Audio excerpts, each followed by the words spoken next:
गांधी आश्रम सेवाग्राम दर्शन में आपका स्वागत है।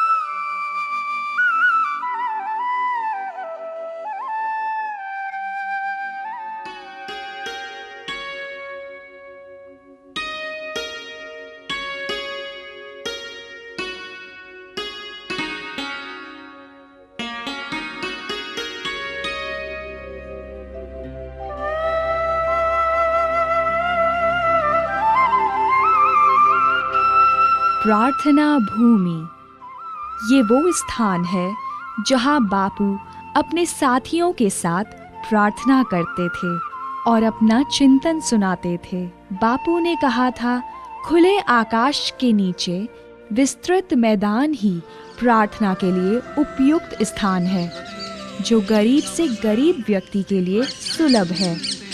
अभी भी प्रतिदिन यहाँ प्रार्थना होती है।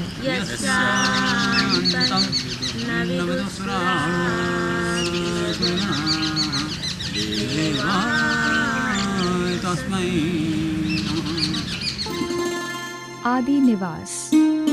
बापू जब मगनवाड़ी वर्धा में रहते थे, उन दिनों ग्रामोद्धार के लिए वो खुद देहात में रहने के लिए उत्सुक थे और साथियों को भी प्रोत्साहित करते थे।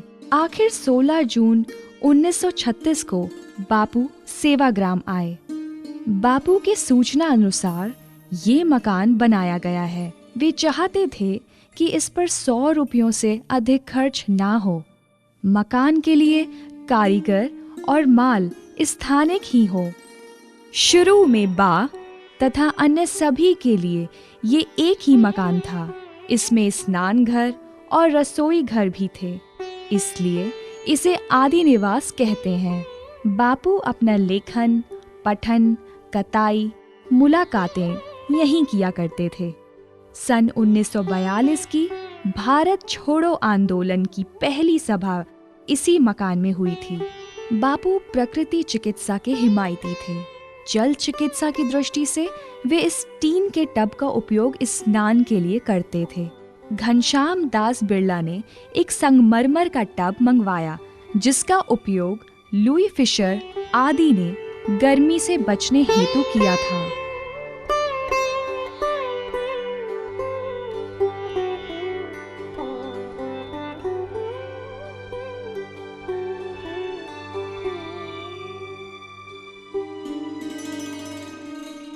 बा कुटी प्रारंभ में केवल आदि निवास ही था।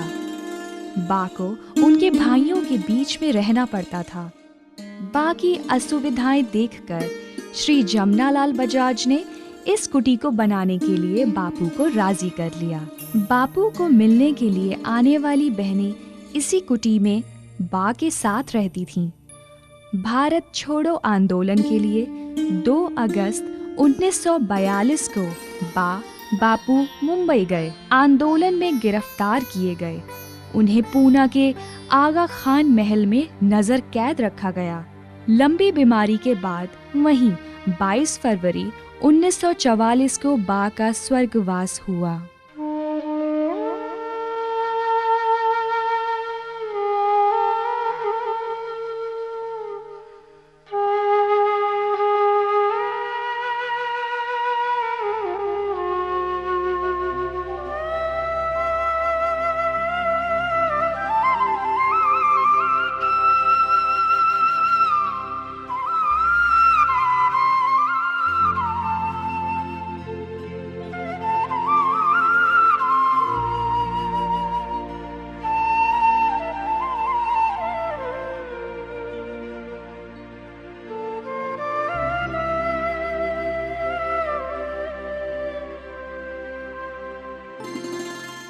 बापू कुटी।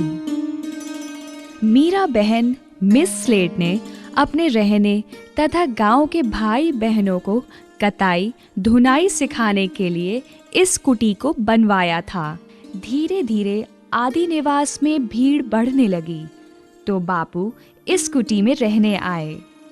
यह वो कुटी है जिसमें बैठकर बापू देश विदेश से आने वालों को मुलाकातें देते थे।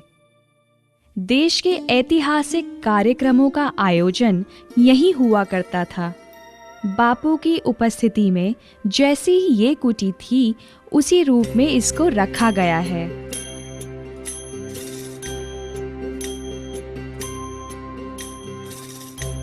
वैष्णव जन तो तेरे कहिए जे पीड़ पराई जाने रे।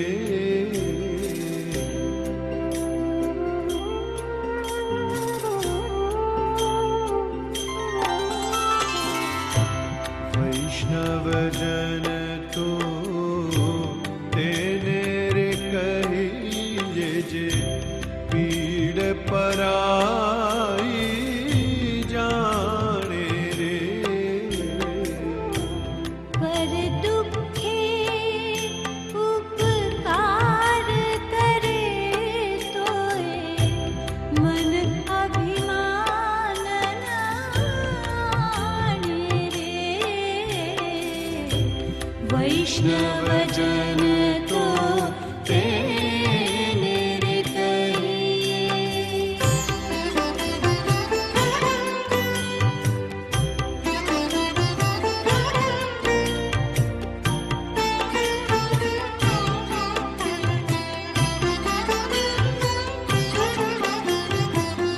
सकल लोक मां सौने वंदे, निंदा न करे केनी रे। वाच काज मन निश्चल राखे। वाच काज मन निश्चल राखे। धन धन जननी तेनी रे। वैष्णव जन तो बापू कुटी। बापू के पत्र व्यवहार के साथ उनकी मंत्री परिषद बढ़ती गई। उसमें राजकुमारी अमृत कौर का नाम था। वो गुरुवर्य गोखले जी के परिचय से बापू के पास आई थीं। इस जगह वो बापू के ऑफिस का काम देखती थीं। उनको धूल की एलर्जी थी, इसलिए बापू ने इतनी जगह के लिए सीमेंट फ्लोरिंग की अनुमति दी। त्यागी पर स्त्री जेने मात रे। जिह्वा थकी असत्य न बोले। जिह्वा थकी असत्य न बोले। पर धन नव झाले हाथ रे। वैष्णव जन तो तेरे कहिए।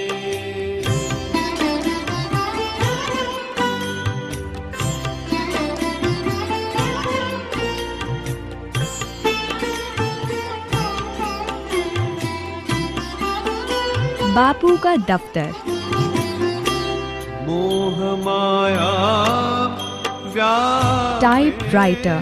बापू के मंत्री महादेव भाई, प्यारे लाल जी और सुश्री राजकुमारी अमृत कौर तथा अन्य सहयोगी यहाँ काम करते थे। उस समय इस टाइपराइटर का इस्तेमाल करते थे।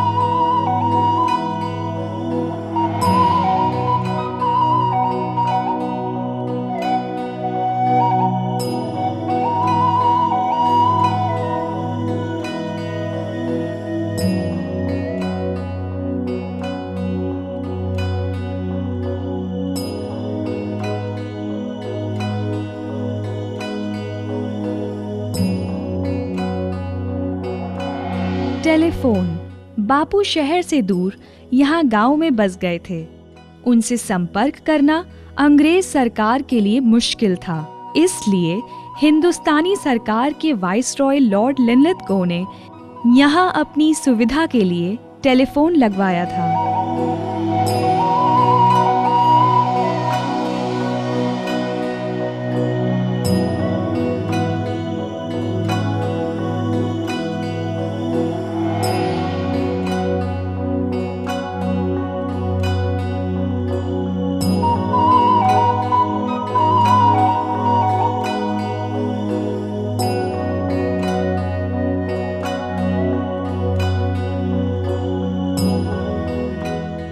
परचुरेकुटी।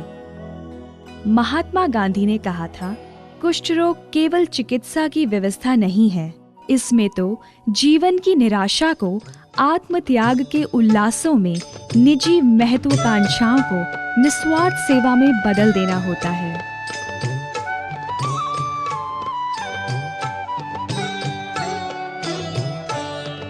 वैष्णव जन तो तेने कहिए आखिरी निवास। इस निवास गृह को श्री जमनालाल जी बजाज ने अपने रहने के लिए बनवाया था। कुछ दिन वे इसमें रहे भी थे। बाद में मकान आश्रम के उपयोग में आता रहा। सन 1946 में बापू को जोरों की खांसी हुई। डॉक्टरों की सलाह से बापू इस मकान में रहने लगे। पूर्व के बरामदे में बैठकर बापू सूर्य स्नान करते थे, जो खांसी मिटाने में सहायक बना था। 25 अगस्त 1946 को बापू इसी मकान से दिल्ली गए और फिर वहीं से नोआखाली। देश की अशांति की आग बुझाने का प्रयत्न करते हुए 30 जनवरी 1948 को एक नासमझ की गोली से बापू दिल्ली में शहीद हुए।